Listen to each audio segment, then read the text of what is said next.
We'll now move on straight to our analyst for tonight, of course, who has helped us to understand all that have been said by our guests. I'm now being joined by Mahmoud Jega, who's a Rise News analyst and former chairman of the editorial board of Daily Trust newspaper. Thank you so much, Mahmoud, for joining us. Thank you very much. Well, here's the discussion for a people's constitution. They actually gathered in Lagos, these patriots, as they like to call themselves, and they defined it by saying that this should be the lawful path towards enacting a people's constitution in Nigeria. And he has said that, look, we don't need to have any other forum. Again, all we just need to do is to set up a national referendum commission that will now go through the National Confab report, the 1963 constitution, and make recommendations. What do you make of all that Chief Michael Zokima had to say, including what happened in Lagos? Chief Michael Zokima is extremely eloquent and passionate about what he said, but there are many, many problems with the arguments that he has made. Beginning from the patriots that held this conference in Lagos, it's not a national group. Many parts of the country will see it as just a sectional group. There was a problem with the fact that these issues were meant to commemorate Professor Ben Nwabweze. As you pointed out to him, Professor Ben Nwabweze in 1966 was said to be the architect of the unification decree. He was the chief legal advisor to General Ironsi, and they helped him to write the unification decree, which even abolished they unified the regional civil services. So to be talking about true federalism, may his soul rest in peace, a memory of the person who wrote the unification decree is a contradiction in terms.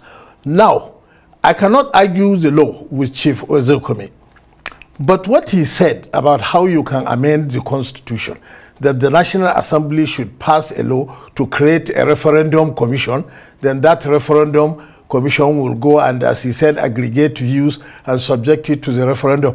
The only way to change the 1999 constitution is through its own provisions. There is no way you can now go and do a referendum and say you do away with the constitution. Won't it be an inferior act to the constitution? It is an inferior act to the constitution. The 1999 constitution as amended is now the ground no. And the only way to amend it is to go through its processes. You see, to say that you should go and form a referendum, then there is the argument as to whether a referendum is better than a constituent assembly in a society like our own that is nearly half illiterate. Because to come with a document of, let's say, 600 pages and say, let's vote in a referendum, what about if I have objection to this or this section, maybe I agree with this, but I don't like this, but I can only vote once and say I have approved or I have not approved. That's not better than a constituent assembly. And in any case, the constitutional way to amend the constitution now, even now, there is a provision for constitutional amendment.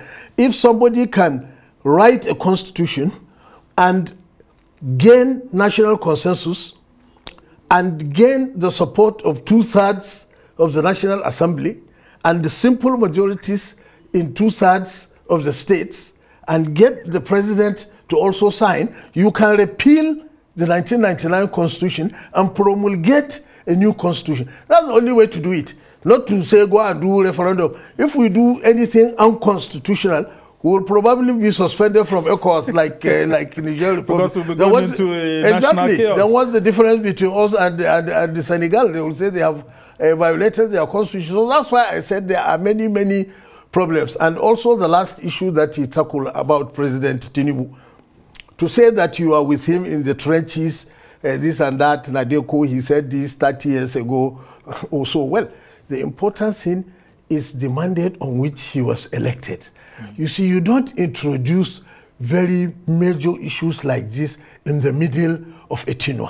The late Professor Femi Odekule said so, that if you want to do something like changing the constitution, you should better campaign on that basis, win the election, and then you have a mandate to pursue it. You don't spring surprises on the electorate. I say, elect me, and this is what I will do, student loan and things like that. Then after you elect me, I put my hand in my pocket and say, no, actually I want to change the constitution. There is no mandate for for that. All right, a very interesting submission here. And I talked about the 2014 National Conference and the issues of representation to which he had to actually say this. But I just want to quote what Garba Shehu, former presidential aide and spokesman to former President Buhari, this is what he had to say when they were tackling President Buhari just in the few days that he was in office as to whether he was going to implement the National Conference or not. He said, quote, "It was not an inclusive conference. You very well recall that the leaders of our own party,